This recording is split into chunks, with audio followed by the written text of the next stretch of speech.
Muy buenas tardes, bienvenidos a nuestro nuevo programa de En órbita. Como todos los jueves, aquí lo grabamos junto a Carlos Zárate.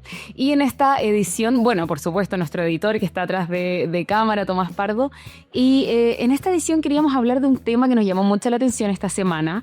El expresidente de Perú, Ollanta Humala, y su esposa, Nadine Heredia, fueron condenados a 15 años de prisión por corrupción, un hecho que no es nuevo en Perú. No en Perú. ¿Cómo les va? Gracias por estar del otro lado. No en Perú, pero exige varias miradas que van a pasar las fronteras de Perú. Primero, Ollanta es condenado por haberle recibido dinero al fallecido expresidente de Venezuela, Hugo Chávez, algunos le dicen dictador, y también por haberle recibido dineros a la constructora brasileña Odebrecht. Y ahí tengo que hacer un punto, porque resulta que Brasil le dio asilo a Nadine Heredia, que no cumplirá los 15 años de prisión en Perú, sino que se fue con su hijo Samir y ya llegó a Brasil. Sí. Hecho ese punto, que sugiere que hubo una negociación para que la pena pudiese funcionar, hay que empezar a pensar lo siguiente. ¿Qué tan extensa es la red de corrupción que hay en América Latina? ¿Por qué nosotros estamos viendo que un solo país en el continente, uno solo, que es Perú, la justicia peruana no le ha temblado la mano para condenar a los expresidentes involucrados en casos de corrupción a penas de cárcel? El cuarto presidente que se va a la cárcel. Correcto, Perú. incluido Alan García, que se quitó la vida antes de que lo sometieran a proceso. Y entonces la reflexión también pasa por otro tema. ¿Cuál es el impacto que tiene la corrupción sobre los sistemas políticos? Pero a mí me llamó la atención cómo se fue desenvolviendo este día, porque claro, este caso está de hace años, ¿no? El dinero que ellos habrían usado, dinero ilícito, fueron para las campañas de 2006 y de 2011. Pero lo que me llamó la atención fue el día en que se dio la sentencia, que fue el lunes, el martes.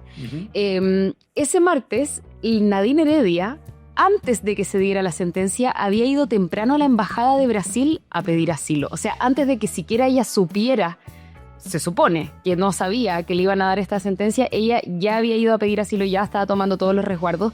En cambio, a su esposo Ollanta Humala, claro, él fue presencialmente a escuchar la sentencia, entonces lo tomaron preso en el momento, lo esposaron y después se lo llevaron a la cárcel. Sí, ahí hay un tema.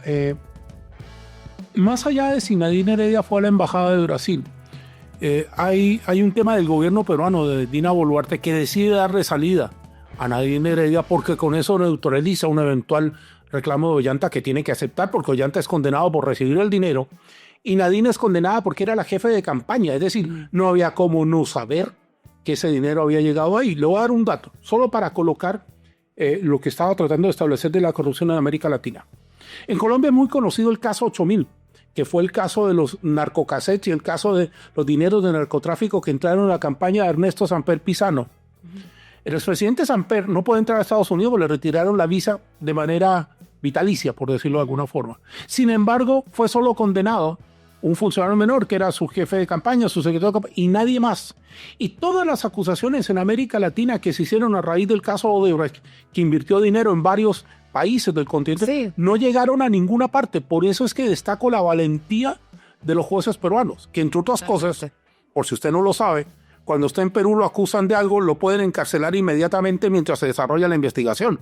Que era el caso que había sido ahora, habían dado la orden de arresto de inmediato. Claro, y le van a descontar ese tiempo del periodo al que usted se ha sentenciado. Ahora, profundicemos un poquito. ¿Qué es lo que pasa en nuestros países? Que los políticos que están en el poder y los que no están también se sienten tentados a recibir dineros para cumplir con sus campañas. El poder es tan atractivo que un caso de soborno o de cohecho como es este se vuelve atractivo y nadie se lo cuestiona. Pero mira, algo similar había ocurrido con Alberto Fujimori, por ejemplo, que también pasó muchos años en prisión, hace poco finalmente terminó saliendo y murió. Pero a mí me llama la atención, o sea, la pregunta es, ¿esto es algo que ocurre como de que realmente tantos presidentes en Perú son corruptos? ¿O de que es una normalidad y que finalmente el común o el patrón es solamente que la justicia peruana cumple su función? Porque puede que en otros países también ocurra, pero que finalmente no se lleven a los presidentes presos nomás. ¿Le puedo cambiar la pregunta? A ver. Hoy vino Alfonso. Alfonso le gusta cambiar las preguntas. Alfonso es la otra segunda identidad de Carlos. Mi alter ego. Sí, claro. Lo que Alfonso le preguntaría es lo siguiente. ¿Qué tan poderosa es una red de corrupción que ante una acusación judicial puede sepultar esa acusación y no va a pasar nada? Y lo otro, para hacer una distinción, a Fujimori lo condena por un caso de derechos humanos. Y ahí a la justicia peruana no le tembló la mano por ninguna parte. De hecho, hasta lo último, cuando Fujimori puede salir por razones humanitarias. Pero yo quiero volver a lo que te pregunto. ¿Qué tan poderosa es la corrupción en nuestro continente que las acusaciones que se dan frecuentemente entre los políticos nunca llegan a ninguna parte? Pero nadie se pregunta por qué no llegan. Porque yo tendría válida presunción, con respecto al caso peruano estoy hablando, de que sí efectivamente habían indicios suficientes para condenar, que puede haberlos en otras partes, pero en el caso peruano sí se condenó. Exacto. Y también viene otra cosa. Ese poder de corrupción que tiene este dinero que entra por una campaña electoral, qué sé yo, finalmente termina comprando a la gente. Entonces la gente dice, voy a votar por el candidato X o el Y o el Z, porque él me garantiza lo que fuera. Y nosotros no nos damos cuenta del peligro que eso tiene para la democracia. Sí, como absolutamente. De hecho, a mí algo que me llama la atención también es que le den asilo político a estas personas. Porque, por ejemplo, Nadine Heredia llega a Brasil con su hijo, le otorgan el asilo, le mandaron hasta un avión militar de Brasil para poder trasladarlo. Y a mí lo que me llama la atención es que de que los eximen de cumplir una condena que ya se hizo el juicio, o sea, está comprobado que recibió condenada todas las investigaciones y salió culpable, entonces por algo. Y claro, o sea, Lula da Silva, que es el presidente de Brasil, él siempre tuvo lazos muy fuertes con Ollanta Humala y con Nadine Heredia. Sí. Porque Nadine Heredia no solamente era la primera dama, como tú decías, era la líder del Partido Comunista. Y alguien decía por ahí que Nadine era el cerebro gris detrás de Ollanta. Bueno, de hecho la fiscalía pedía 26 años para Nadine y 20 para Ollanta Humala. Se pedían más años para ella. Y lo que te decía es que me llama la atención de que finalmente por un nexo de que de hecho en las campañas, porque la primera, claro, Ollanta Humala estaba muy enfocado en ser como Fidel Castro, como el chavismo, estaba como muy inspirado en estos líderes comunistas más extremos, y cuando no le dio resultado la primera vez, luego vuelve a candidatearse, pero esta vez acercándose más a la figura de Lula da Silva, que era comunista o era de izquierda, pero no tan extremo. Entonces ahí finalmente es que consigue el éxito. Pero eso hasta ahora, que ya han pasado varios años, significa que lo tiene que apoyar incluso cuando está comprobado que fue corrupto. Yo me preguntaría otra cosa. Hoy vino preguntón Alfonso. Después le voy a contar cuál es el segundo nombre de Gabriela. Pero Alfonso vino... Secreto mejor guarda. Alfonso vino preguntón. ¿Qué negociación hubo? ¿Cierto? Para que Nadine Heredia pudiese salir de Brasil, porque en similares figuras los gobiernos niegan los salvoconductos. Y entonces usted se queda metido en la embajada que corresponde. El caso de Castillo, que fue a la embajada de México, si no recuerdo mal. Creo que sí. Y de la embajada de México le dijeron, no lo dejaron entrar y está preso. Bueno, siguiendo esa línea argumentativa, ¿qué negociación hubo para que el gobierno de Dina Boluarte le dijera, salga? Y yo te voy a decir qué pasa. Perú es un país que, además de estos temas de corrupción que estamos hablando, está profundamente dividido políticamente entre fujimoristas y quienes no lo son. Ajá. Luego, esa negociación que permitió la salida de Nadine Heredia, lo que a uno lo deja pensando es que esa salida fue pensada más en el clima interno peruano que en el cumplimiento de la justicia. Y ahí se aplica una cosa que a mí me parece odiosa y me carga, que es la famosa razón de Estado, ¿no? Entonces el presidente dice, mire, por razones de Estado, yo voy a hacer esto. Además, no hubo mayor consulta. Yo digo que el primer sorprendido fui cuando evacué lo de Ollanta en su minuto, y al día siguiente cuando le dice, pidió asilo en Brasil y se lo dieron, digo, al estilo mexicano, pues chanfle. No, porque ¿qué presenta? A ver, por un lado, la justicia hizo su pega. Claro. Porque el asilo es una decisión ejecutiva, no es una decisión judicial. Y entonces la señal es una señal agridulce, no es una señal de, oiga, sí, son corruptos, oiga, sí, la justicia actúa, pero espéreme un poquito. El Ejecutivo puede hacer otras cosas. Y pone de relieve otra cosa que a veces la hablamos en la línea internacional, aunque ustedes no crean, hablamos muchísimo en la línea internacional, los escritorios del Inter, que tiene que ver con la corrupción y el trato a la corrupción. Es decir, nosotros nos estamos haciendo los ciegos con ese fenómeno. Ciegos. ¿Nosotros como país o nosotros Latinoamérica? Nosotros Latinoamérica, nosotros sistema, nosotros política, nosotros democracia. Porque al final cuando uno se sienta acá, habla menos del proceso personal de consideración y habla más de cosas colectivas. A mí la corrupción me asusta. Y ojo, vivo en un país que presume de no ser un país corrupto, que es Chile. Sin embargo... ¿Han habido casos? Allá iba. ¿Y qué hacemos con eso? Porque mientras el corrupto no sienta que le va a caer el peso de la ley y que lo va a tener que cumplir, va a seguir siendo corrupto. Por supuesto. Y algo que pasa bastante y que finalmente no llegan las consecuencias al nivel que tienen que llegar, a mi juicio al menos. Ahora, lo otro que me sugiere es, ¿qué pasa con el Poder Judicial? Sí. Pero yo creo que el Poder Judicial en Latinoamérica ha demostrado que estamos bien. O sea, yo estoy... En algunos países. Claro, en algunos países, pero ya. Por ejemplo, tenemos el caso de Perú. Con esto ya este es el cuarto presidente que se va preso. Pasó también con el tema de Bolsonaro en Brasil, que se salió toda esta investigación de que él había intentado hacer un golpe de Estado, de que él había intentado asesinar por envenenamiento a Lula da Silva, etcétera. Y finalmente la defensa de Bolsonaro estaba intentando, porque la decisión era de la Corte Suprema, si es que lo procesaba y iba a juicio o no. Entonces, claro, hubo harta gente que pensó en su momento, lo discutimos, no estábamos seguros de que si realmente iban a procesarlo y iban a hacerlo pasar por el proceso judicial que correspondía. Y finalmente dijeron que sí. Lo mismo ocurrió acá en Chile, que es donde nosotros grabamos este programa.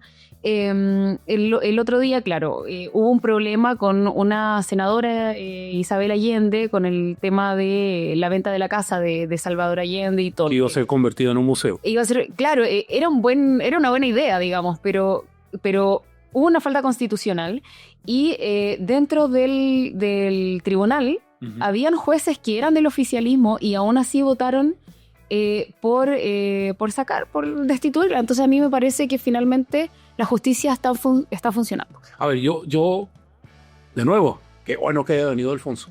Que a Alfonso le gustan las cosas separadas.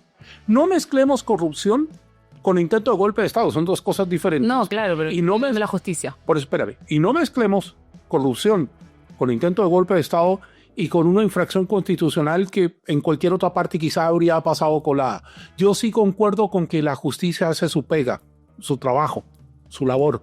Pero sí insisto en que en los casos de corrupción en muchos de nuestros países no se actúa.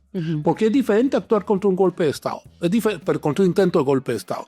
Es diferente cuando yo consigo todas las pruebas que demuestran que un expresidente y una cúpula militar intentaron o querían intentar derrocar a un gobierno. Es diferente cuando yo agarro y digo, mire, la Constitución dice en su artículo ABC 45 esto y usted lo incumplió. Pero los casos de corrupción, si tú lo miras, van pasando, como decimos en buen chileno, colados generalmente, porque nos quedamos en lo que pasa en Perú con los expresidentes, pero no vemos el resto. Y ese sí que es un peligro para la democracia, porque al final yo puedo cooptar la democracia. ¿Usted es candidata? ¿Necesita plata? Aquí hay plata. Claro. ¿Y cuánto me sale la gracia? No, a usted le sale la gracia apoyar algunas ideas que yo necesito. Y también yo creo que es importante poner el punto de por qué por ejemplo, estas constructoras o ese tipo de cosas entregan plata ilícita finalmente. Porque claro, después estas personas llegan a los cargos de poder, le otorgan todas las licitaciones, que fue lo que pasó en México con la Casa del Presidente. Lo que pasó en Perú. En Perú, Odebrecht se metió en la construcción de autopistas que incluso alcanzan al expresidente Toledo, que por estos días debiésemos saber qué va a pasar con él. Sí, pero también fue el caso en México. No me acuerdo cuál era el presidente. Bueno, en México hay una lista. Pero puede ser Salinas de Gortari, uno. No, el que estaba metido en el caso de Odebrecht. Se lo voy a buscar y te voy a decir. ¿En el caso qué? En el caso de Odebrecht. Lo mismo que lo que está ahora oyendo Pala. Uno podría pensar, Gabriela, dos cosas. Una, necesitan los países... Perdón, Enrique Peña Nieto. Enrique Peña Nieto. Sí, con su esposa también. Con su esposa. Uno podría pensar que los países necesitan obras civiles de construcción que no las puede hacer localmente. Sí se pueden pensar. Es evidente, Odebrecht, que es un gigante de la construcción del continente. La pregunta es, ¿qué es lo que yo le estoy dando o recibiendo a Odebrecht para que Odebrecht se gane todas las licitaciones en todos los países de América Latina? En Colombia, que es un caso que yo conozco muy bien porque vivía allá, hubo un tiempo en que se construyeron puentes, sobrepasos por puente. ¿Y sabe quién estaba metido? Méndez Jr. Méndez Jr. era una constructora brasileña que después terminó asociada con Odebrecht construyendo en Colombia otras cosas. Entonces, hay una falla en algún lado que la justicia peruana intenta remediar y lo remedió, pero también hay un descuido en nuestras legislaciones que, si bien sí castigan la corrupción, no se aplica. Uno acá en Chile lo hemos visto y estamos pasando por una época en que hay mucho caso, no sé si de corrupción para llamarlo definitivamente así, pero de dineros que están siendo cuestionados. Sí. Y estamos esperando y lo que vemos son causas y causas y causas judiciales, pero cuando llegan los fallos, no hay fallos. Entonces la democracia con respecto a la corrupción está al debe en nuestro continente, eso es lo que pienso yo, más allá del tema peruano.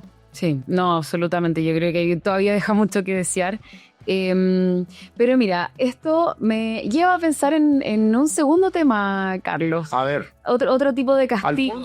La pregunta es para Alfonso o para Carlos. Claro, hoy estamos con Carlos Alfonso, así que nos vamos con Alfonso. A ver. Otro tipo de castigo, pero un castigo social, un castigo cibernético.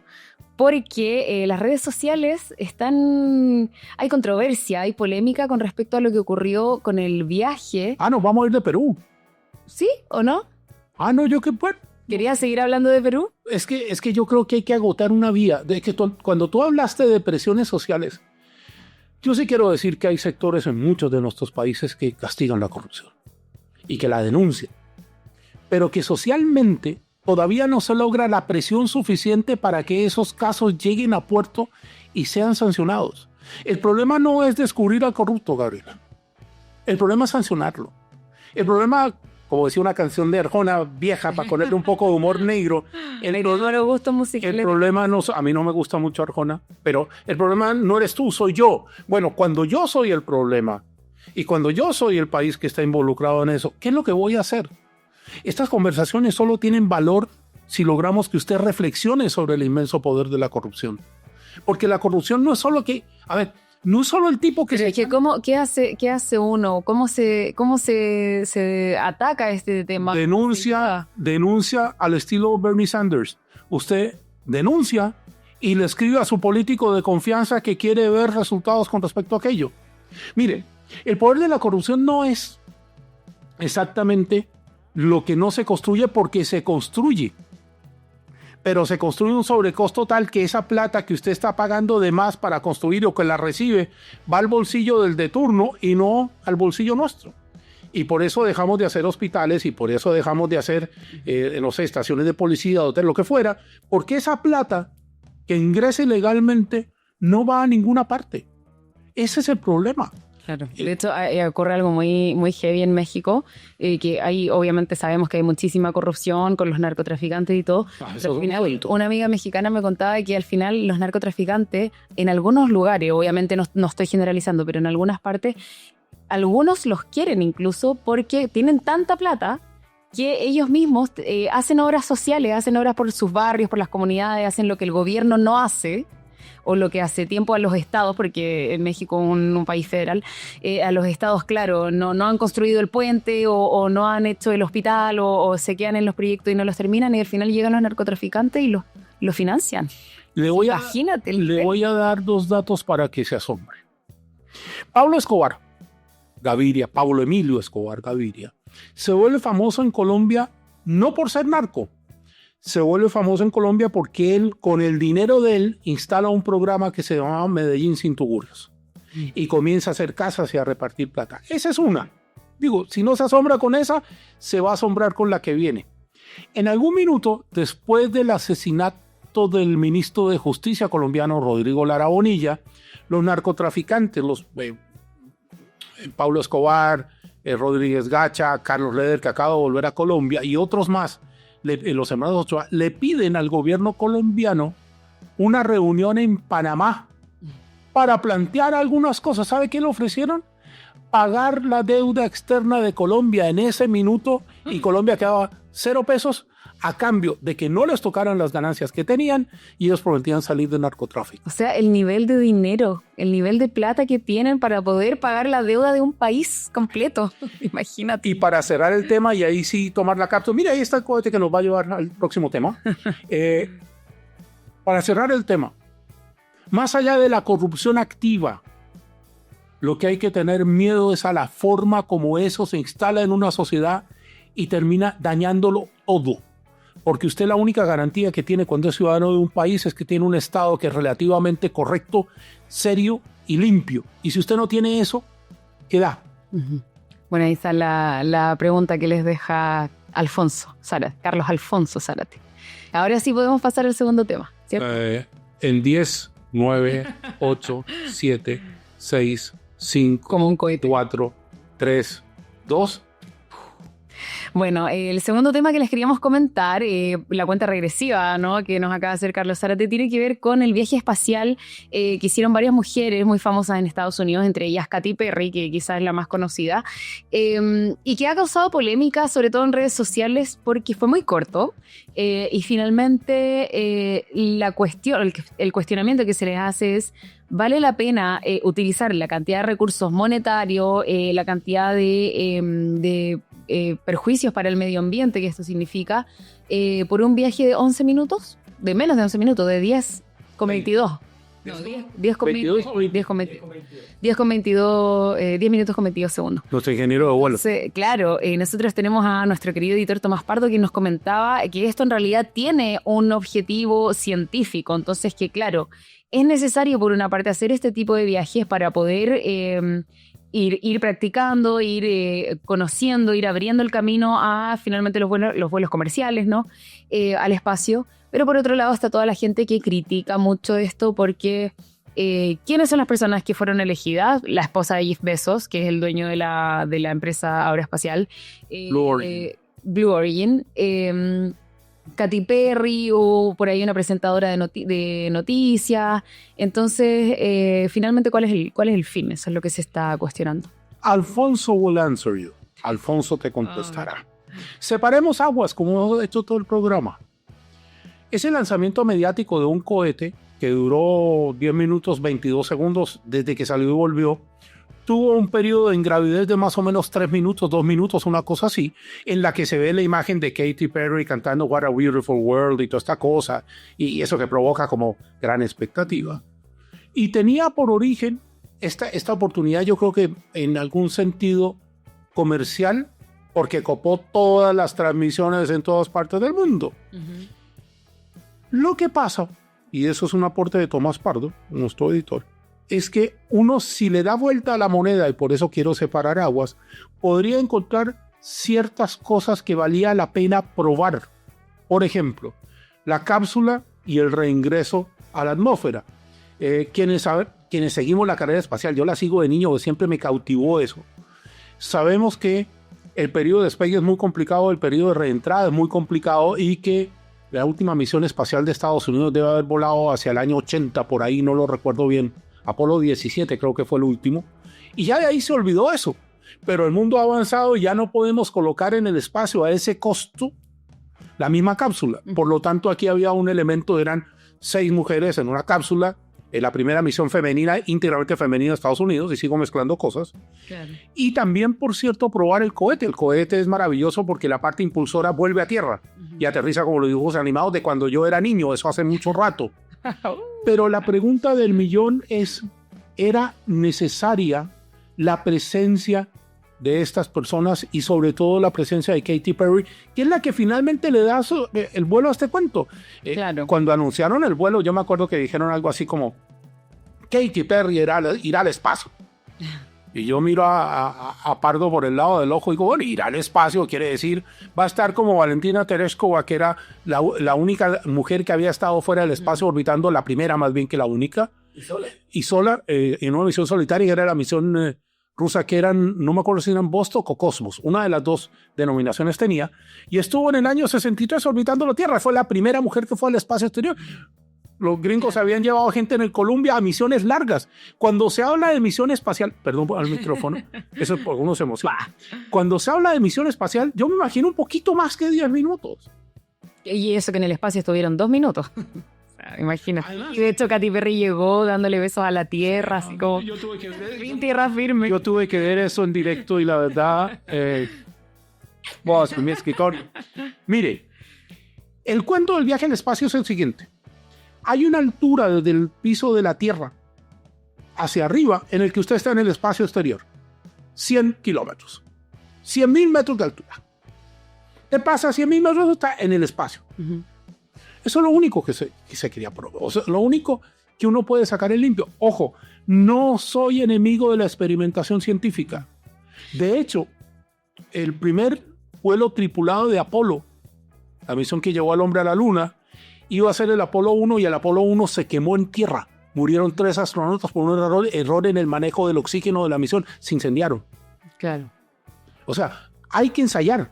La pregunta es si... Pero tú decís que estaban ensayando con estas mujeres, porque igual mediático, o sea si no le hicieron a cualquier persona. Ya, pero si tú me... Obviamente todas las vidas valen lo mismo, pero espérame un poquito.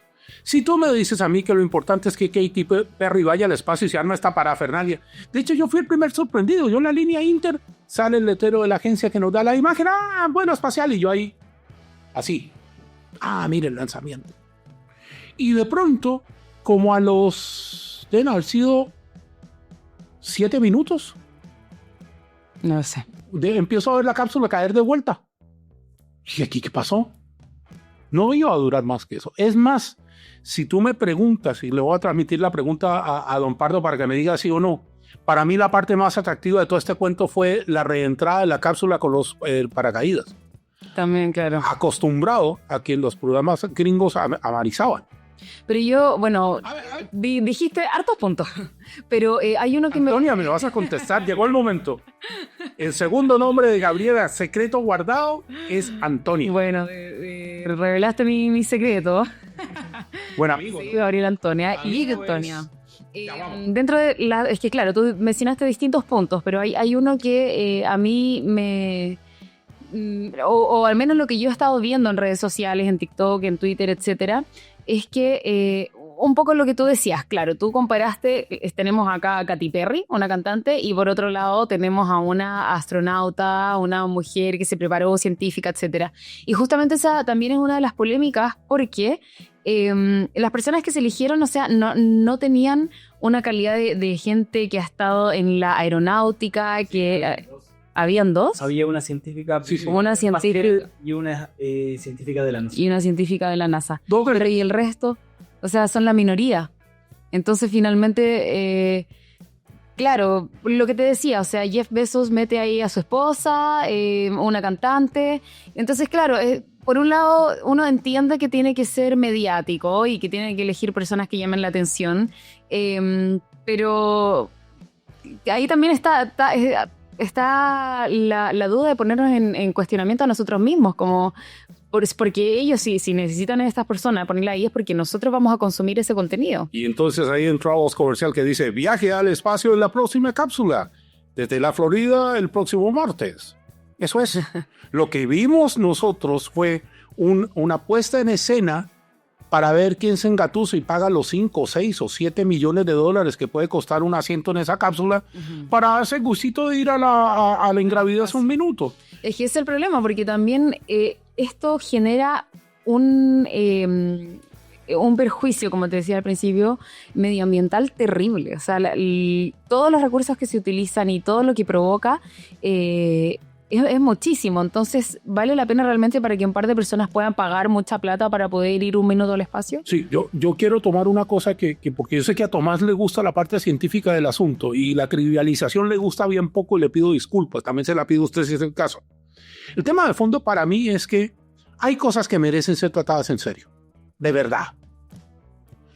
El tratamiento que se le está dando este último tiempo a los viajes espaciales, contados los 2 que se quedaron en la cápsula Boeing, que no pudo regresar y que regresó 9 meses después. En la que tenía que estar una semana y no llegando. Que se fueron de vacaciones 9 meses a la órbita terrestre. Está quitando y está desviando la atención de lo que realmente es. Y eso es producto de la desregulación. Usted antes, si tenía que lanzar una misión espacial, era Cabo Cañaveral y se acababa la discusión, como Baikonur es en la ex Unión Soviética y es todavía lo que se funciona, y como Kourou es el centro de lanzamiento de la Agencia Espacial Europea. Cuando nosotros desregulamos esto, nos estamos arriesgando lo mismo que pasó con lo del vuelo en avión, ¿no? Los hermanos Wright volaron un poquito, después llegó otros llegó y miró, los pájaros, ya le puso motor, y ahora entonces estamos en un cuento en que la investigación empieza a ceder espacio hacia el mercado. Sí, yo estoy de acuerdo en ese sentido. También creo que finalmente nosotros no podemos estar en contra de la evolución. Lo hemos vivido toda la vida, o sea, no hay cómo frenarlo. Y es lo mismo, claro, lo mismo que finalmente pasó con los aviones. Yo me imagino que también al principio encontraban que hubiesen vuelos comerciales era una cosa de otro mundo. Los automóviles, si no quieres ir tan lejos. Claro. Al principio los automóviles tenían que ir con un compadre que iba con una bandera roja advirtiéndole a los peatones. De hecho, yo armé en réplica ese auto. Advirtiendo que venía una cosa que tenía un motor y que hacía mucho ruido y que los caballos no se espantaran. Hoy por hoy estamos en búsqueda de la velocidad y la seguridad, pero exacto, la investigación al final comienza a terminarse, comienza a perder el asunto. Uh-huh. Pero por lo mismo, yo creo que claro, ahora son solamente las personas que pueden pagar una millonada para poder subirse a ese asiento, y quizás en varios años más va a ser normal, van a haber agencias low cost igual que las aerolíneas de hoy en día, y se va a democratizar y se va a popularizar y finalmente vamos a estar viajando al espacio por irnos de vacaciones el fin de semana, no sé. No, usted no cuente de vacaciones que usted sudeste asiático la ha llevado. 525 millones de pesos sale. 525 millones de pesos sale el pasaje. Conviérteme eso en dólares porque... 475 mil dólares. No son tan millones. Gabriela, tú con tu sueldo nos puedes invitar a Pardo y a mí. El famoso fue William Shatner. William Shatner. Sí, señor. Fue el primer famoso. Yo quiero hacer un punto con esto. Todo esto nos cuenta Tomás Pardo desde detrás de pantalla. Así es. Yo quiero hacer un punto que es el siguiente. Yo por naturaleza soy un enamorado de la investigación, como tal, de los progresos, de aprender cosas nuevas. Lo que sí me parece a mí es que a la gente yo no la puedo engañar. Yo no le puedo hablar de una misión espacial en un vuelo de 10 minutos. No, yo... Puede que Pardo me mire feo y me diga, no, sí se puede. No, yo digo que no. Y tampoco puedo decir, es que es una misión histórica para el programa espacial de los Estados Unidos, contando que una profesora, Cynthia McAuliffe, que se murió en la explosión del Challenger. Y hubo otra tripulación que tenía mujeres en la tripulación de Columbia que se murieron al reentrar a la Tierra. Entonces yo siento que ahí hay algo que a mí no me camina. ¿Por qué? No entiendo. ¿Cuál es tu...? Porque lo trivializa. Si tú me pones a Katy Perry en una misión y todos los titulares fueron Katy Perry fue al espacio, Katy Perry flotó en el espacio, Katy Perry besó la Tierra, ¿hablamos del poder de impulsión del cohete? No dijimos nada. ¿Hablamos del revestimiento de la cápsula si se había utilizado? No dijimos nada. ¿Hablamos del poder de los paracaídas, de velocidad de freno? No hablamos nada. Entonces, ¿qué fue lo que hicieron? Pero es que a lo mejor no era el objetivo ese. A lo mejor el objetivo era mostrar que personas triviales que no tienen nada que ver con la ciencia pueden ser parte de... Hay mucha gente que lo puede pagar. O sea, finalmente es un negocio, a mi juicio. Estamos en el lado diferente de la frontera hoy, Antonia. Al otro lado de la fiesta. Yo voy a presentar dos temas que son con lo que vamos a cerrar hoy. Que son dos temas que a mí me conmueven profundamente. Quiero hacer una reflexión sobre el abandono en el que viven nuestros adultos mayores. No estoy diciendo nada nuevo, no es que no sepamos que eso pasa. Pero las imágenes que entregamos en la semana de Gene Hackman, el actor de Hollywood, muerto en su casa, y su esposa, fallecida también, dejan a las claras que a veces no todo lo que brilla es oro. Uh-huh. Y que mucha gente en el mundo vive en un abandono lamentable y sobrecogedor. No sé si tuviste la ocasión de ver esas imágenes. Sí, las vi. Bueno, a mí me llamó la atención este caso desde un principio, porque a fines de febrero se encuentran los dos cuerpos y se revela de que tenían una semana de muerte de diferencia. O sea, primero murió la Betsy, no me acuerdo cuál era el apellido, la pianista, la esposa, que tenía 65 años, por hantavirus, que es el virus relacionado con los roedores. Y una semana después, o sea, dentro de la misma casa pasó Gene Hackman con su esposa muerta una semana hasta que finalmente él muere por una afección cardíaca, agravada por supuesto porque él tenía Alzheimer. Él tenía 95 años, tenían 30 años de diferencia. Entonces, claro, el caso de por sí ya era enigmático, era extraño, Sí, nadie claro. entendía cómo esto había ocurrido, hasta que finalmente, claro, salen estas imágenes desgarradoras, pero que también a uno le dicen, ahora entiendo todo, porque claro, las imágenes se ven que de partida había mucho desorden, mucha suciedad, mucha acumulación. Ellos vivían solos con 3 perros, que de hecho uno de ellos murió de deshidratación y desnutrición, porque en esta semana, claramente era ella la que los alimentaba, porque en esta semana probablemente él por su enfermedad de Alzheimer no alimentó a los perros, uno murió y el otro estaba al lado del cadáver cuando los encontraron de la señora. Entonces claramente era ella quien los alimentaba. Todos estos son hechos que van sumando y que me parecen trágicos, porque salieron las hijas de Gene Hackman a hablar y les preguntaron como por qué no hicieron algo, por qué no fueron a ayudarlos a estas personas que vivían así, y ellas dijeron, no, lo que pasa es que ellos eran muy privados, no dejaban que entrara nadie, no permitían que entraran personas a limpiar, no vivían solos y estaban aislados. Entonces, ¿se justifica? O uno como hija, como familia, como que tienes a tu ser querido, sí tendrías que haber ingresado a la fuerza quizás, no sé. Yo siempre me he preguntado algo, y me lo pregunto desde hace mucho tiempo y tengo ya mis buenos años. ¿Hay alguna pelea, alguna diferencia, alguna orden que amerite que a uno lo abandonen? Yo no quiero aparecer acá como el tipo que se le conmovió el corazón y se le achicó el corazón, porque yo tengo corazón de abuelita y los que me conocen saben que tengo corazón de abuelita. Pero sí quiero llamar la atención sobre la tragedia para países cuya población cada vez es mayor, el tema del abandono. Porque el tema del abandono no habla solo de la pelea eventual que hay en una familia, eso pasa en todas las familias del mundo. El tema de la población mayor habla de este estado de indefensión en la que van quedando las personas a medida que su vida progresa. Tú alcanzas el cenit, por lo menos en el caso de los periodistas, de tu fama, de tu influencia, y cuando tú te vas, nadie se acuerda de ti. Y se acabó. Claro. Igual, bueno, tú en un momento dijiste como, ¿hay algo, una pelea o algo que justifique el abandono? Yo creo que hay casos en los que sí, no sé, o sea, yo creo que si tuviste, no sé, un padre abusador o uno no sabe en las circunstancias. Uno tiene la suerte de venir de una linda familia, en mi caso, que no he vivido eso, pero yo creo que hay gente que no tiene, que quizás alguien piensa que si tuvo un padre o una madre abusadores o golpeadores o maltratadores, qué sé yo, que quizás no sienten la responsabilidad y a mí en ese caso me parece bien, pero uno no sabe cuál era el caso de Gene Hackman, o sea, era un actor muy conocido, tú como lo decías antes de empezar el programa, ganó 2 Oscars, entonces es una persona que claro, a nosotros como público lo queríamos, Sí.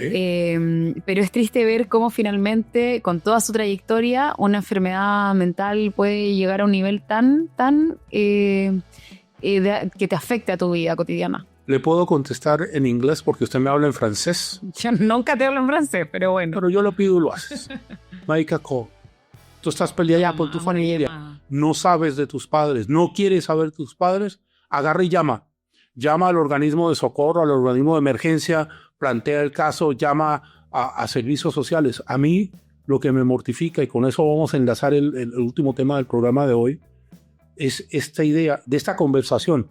Antes de que Pardo me diga que no es un programa y es una conversación, y Pardo tiene razón, es el tema de me da lo mismo, pase lo que pase. Cada vez estamos más alejados unos de los otros. No es que no pase, si tiene que pasar. El problema es el fondo. El último. Pero sí, no, es que para cerrar este tema que no lo mencionamos, entonces quería comentarlo, es que en estos videos, además de que se revela, claro, estas condiciones de suciedad, de desorden, etcétera, lo que en realidad fue lo grave de lo que encontraron ahí fue que encontraron roedores muertos, fecas de estos animales, otros residuos biológicos, nidos de ratones. Había un cuarto que era el Palacio del Horror. Claro, no era la casa principal, pero sí los estacionamientos, adentro de los autos, el garaje, los cobertizos, como las habitaciones alrededor, porque tenían una casa enorme. O sea, si ellos vivían igual. ¿Bien? tenían para vivir bien, digamos. Eso no justifica nada, claramente no tiene nada que ver. Hablando del ANTA, por lo menos acá en Chile, y en Chile pues está nuestra audiencia básica, todos los veranos hacemos la misma campaña, ¿no? Limpie, barra, no deje que se te muera alguien en Estados Unidos de ANTA, te deja pensando. Y alguien famoso además. Que es un poco lo que queríamos hablar. Hablando de famosos, hoy el cantante de Coldplay, Chris Brown, si no estoy mal. Chris Martin. Chris Brown es otro. Chris Brown es otro. Chris Martin, me corrijo. Voy a volver a empezar. Hoy el cantante de Coldplay, Chris Martin, reconoció a través de redes sociales que sufre de depresión. Y entregó una serie de consejos o tips, como nos gusta decir acá en Chile, que somos medio anglistas para hablar, de cómo enfrentar la depresión. Pues nosotros no nos queremos meter con los tips de Chris Martin, pero sí queremos que usted haga una reflexión sobre esto. La depresión es una de las enfermedades más complicadas que hay en temas mentales. Quienes la han sufrido o quienes hemos tenido episodios con depresión, a veces el túnel es tan agobiante que tú no puedes ver luz en ninguna parte. Y entonces viene la gente de afuera y le dice, no, pero ¿usted por qué está deprimido? Eso no lo han hecho a todos. Si usted es joven, es bonita, qué sé yo, fue a Asia, volvió, ¿por qué está deprimida? Y lo que uno tiene que transmitir es que hay que informarse de la depresión y hay que tomar en cuenta que la depresión no respeta nada. Ni plata, ni no plata, ni pobreza, ni inteligencia, nada. Y que el agobio, gracias a Chris Martin, vamos a hablar un rato de depresión aquí y en varios programas. El agobio que produce la depresión no se cura con un abrazo ni con un buen discurso. Lo mismo que también hablábamos recién con Jim Hackman, que el Alzheimer o estas enfermedades mentales no discrimina ni da lo mismo que tenga plata, si hay famosos, si hay Chris Martin o si hay Jim Hackman, finalmente llegan y te afectan, y la depresión es una enfermedad y se tiene que tratar como tal, porque también yo creo que muchas condiciones mentales se han trivializado un poco en redes sociales. Uno hace un video como no, hoy día me pasó esto, me dio depresión. Y claro, se entiende como una broma, pero finalmente es un tema súper serio porque mata a gente. O sea, la depresión es una enfermedad que acaba con la vida de las personas. Te lleva o a la muerte o a una calle sin salida de la que no te recuperas. Mira, tú hablabas de redes sociales, que me parece un muy buen aporte a la conversación. No todo lo que usted ve en redes sociales de felicidad realmente es feliz. No toda la gente que aparece caminando por la calle en Malibu, en California, o en Viña del Mar, en Chile, sonriendo, dice, mire mi vida maravillosa. Es cierto. Y la depresión viene del momento en el que tú, por un cuento mental que nunca he podido discernir y lo he estudiado mucho, tu realidad empieza a cambiar. Y tú empiezas a tomar algunas cosas y las vas adoptando y se te van metiendo y vas caminando y te vas quedando. Entre medio de todo eso, la gente presume que uno tiene que ser feliz. Sí, eso es lo más grave para mí. Y que tiene que andar mostrando una felicidad, con el perdón del Grinch que yo soy, porque Antonia trabaja conmigo y sabe que yo soy Grinch, y lo digo públicamente, tranquilo, soy Grinch. Pero este Grinch tiene corazón, y este Grinch se preocupa mucho de su alrededor. Quienes me conocen saben que es así. Y lo único que yo no acierto jamás a decirle a nadie es, quédese tranquilo, ya se le va a pasar la depresión. Yo creo que tú tocaste un punto importante, que es como la gente quizás a veces minimiza lo que está viviendo la otra persona. Hay personas que a lo mejor tienen síntomas depresivos y que claro, uno las ve y dice como, pero es una persona simpática, bonita, tiene un buen trabajo, tiene buena familia, ¿de qué te quejas en el fondo? Y a veces, no sé, hay enfermedades como la depresión endógena, que es una depresión que nace con eso y no puede evitarlo, y puede tener la vida perfecta y aún así va a tener depresión. Entonces uno no es quien para juzgar lo que está viviendo la otra persona. A mí me pasó que, bueno, tú sabes que a mí el año pasado fue el peor año de mi vida porque se murió mi padre. Y viví algo terrible, y en el fondo después empecé a conocer otras personas que yo no tuve depresión, pero conocí a otras personas que tenían, y me decían, pero es que yo no te quiero contar a ti mis problemas porque a ti se te murió tu papá, entonces yo no puedo hablar de cosas que son tan triviales contigo. Y yo les decía, si no quieres, está bien, no lo hagas, pero que no sea esa la razón, porque yo estoy viviendo mi vida, mi luto, mi problema, mi tristeza, y eso no significa que tú no puedes vivir los tuyos. Entonces uno tiene que respetar las penas y respetar la tristeza de la otra persona, y eso que eso es un nivel básico, porque estamos hablando de penas y tristeza. Ya la depresión es un nivel mucho más allá, que tiene que ser tratado con mucha delicadeza y idealmente por un profesional. Y también hay varios tips también hay profesionales que también usan las redes sociales para bien, para contar cómo uno tiene que tratar con gente que tiene depresión. Yo creo que eso es muy importante. Formarse. Yo me quiero volver a una cosa que dijiste que me parece muy importante, que me la enseñaron hace mucho tiempo, una persona a la que quise mucho, pero pues ya no está en mi vida. Oh. Y nosotros decíamos en ese minuto de las mochilas, las maletas que uno trae. Mis maletas no son más pesadas que las tuyas, son mis maletas. Cuando una persona le dice a uno, mire, no sé, no me siento bien acá, siento que estoy agobiado, siento que estoy cercado, escúchelo, no opine, escúchelo. Si le quiere ayudar, acérquele un nombre de un profesional. Si le quiere ayudar, escúchelo con respeto y con reverencia, porque son las mochilas de él o de ella, que no son mis mochilas. Claro. Los periodistas tenemos esta gracia o desgracia de que se nos cuelga este cuento de la fama relativa, que se va a acabar apenas uno termine, y uno trae sus maletas con esa fama. Y cuando estamos cerrando este programa de hoy, agradeciendo a los que estén viéndonos, y ojalá lo repitan y hablen con su gente de este tema, es importante que usted entienda que la depresión no es un juego. Que Chris Martin hoy nos hizo un favor para hacernos hablar de la depresión. Pero hablar no significa que se va a terminar. Y si usted siente que de verdad su vida está en peligro por lo agobiado que está, hay líneas de ayuda, hágalo, ayúdese, pero sobre todo, denos el gusto de que usted siga entre nosotros. Porque a mí la cosa que más me perturba, perdón lo emocional, es cuando yo escucho, y nos ha tocado acá en el canal varias personas que no pudieron manejar su depresión y terminaron sin seguir entre nosotros. Y yo le pido perdón a Pardo y te pido perdón a ti, porque uno se pone emocional con estas cosas. Pero es hora de que aceptemos que la depresión para algunas personas es la forma en que la vida la tortura. Y si podemos ayudar, yo creo que corresponde. Sí. Y yo creo que uno tiene que ayudar siempre informado. Yo hago ese llamado a las personas porque uno de repente trata de ayudar y no lo hace bien. Lo que tú decías, como tranquilo, se te va a pasar, esto es por ahora, es algo que da lo mismo, que mira positivo, y esa quizás no es la forma de ayudar a una persona que tiene depresión. Entonces yo hago el llamado a informarse con profesionales. Hay muchos de ellos en redes sociales, uno tiene que asegurarse de que tiene su título correspondiente, de cómo acercarse, cómo ofrecer ayuda, cuando de repente hay que ofrecer silencio y solo compañía, para saber también cómo ayudar y cómo poner nuestro granito de arena a que las personas que sufren de esta enfermedad puedan sentir que están acompañadas y no perjudicarlos intentando ayudar. Escuchar, no opinar, no relativizar y ayudar. Así es. Gaby, ha sido un privilegio hacer este programa contigo. Te agradezco mucho el último segmento. A ustedes les agradezco que nos hayan escuchado. A veces, algunas veces, como decía Serrat en una canción que se llama Sería Fantastic. Entre muchas cosas decía, sería fantástico que el mundo transcurriese hacia otra forma. Sería fantástico que de vez en cuando nos preocupáramos de los otros. Gaby.